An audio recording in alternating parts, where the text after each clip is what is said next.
Salom do'stlar. Best Predictor dasturimizdan ro'yxatdan o'tishni ko'rib chiqamiz. Bu yerda siz istalgan tilni tanlashingiz mumkin. Ro'yxatdan o'tishga bosamiz. Bir windan ro'yxatdan o'tamiz.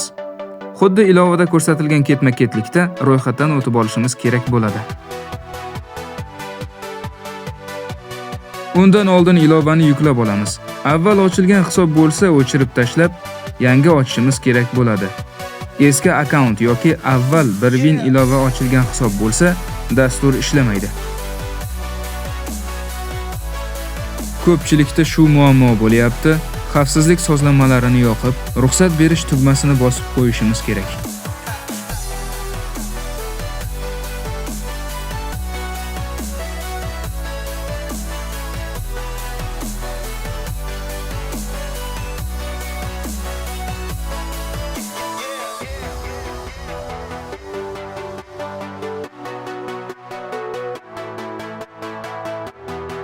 Ilovani ochamiz va to'liq ro'yxatdan o'tishimiz kerak bo'ladi.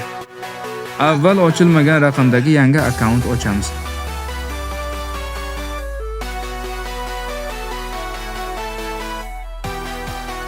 Bu yerdan sizga qulay bo'lgan valyuta turini tanlab belgilaymiz.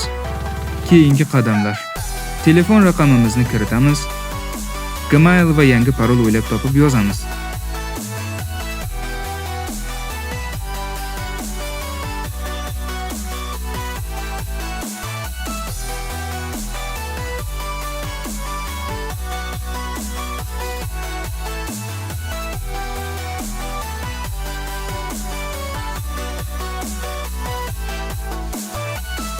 Asosiy qismdan biri promokod qo'shishimiz kerak bo'ladi. Promokodga pul 35 deb yozamiz va tasdiqlaymiz.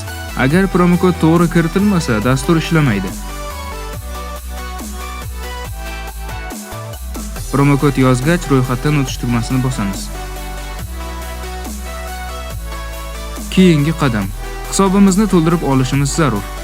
Dollarda $100, so'mda 1 million so'm, rublda 15,000 rubl. Men o'zim so'mdan foydalanaman. Hisobni to'ldirish uchun.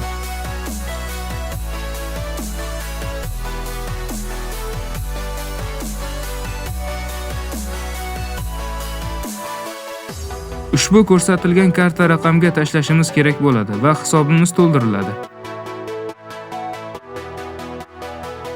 Mana hisobimizni to'ldirib oldik do'stlar.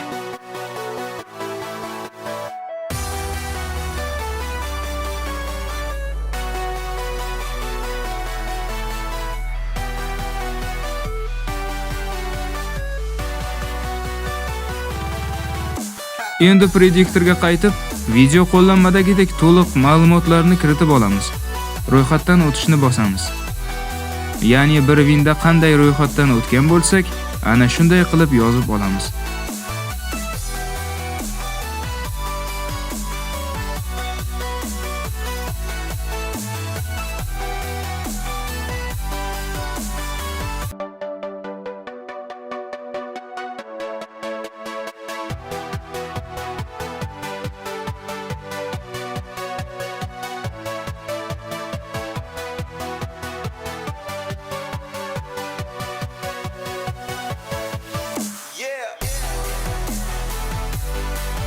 Ro'yxatdan o'tishni bosamiz.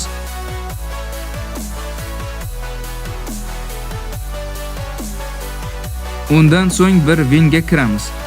Mana do'stlar, hozirda ommabop bo'layotgan, yaxshigina daromad qilsa bo'ladigan o'yinlar shu yerda. Hozir biz minus o'yiniga kiramiz. Kerakli summani tikamiz va endi Best Predictorga kirib signal olamiz.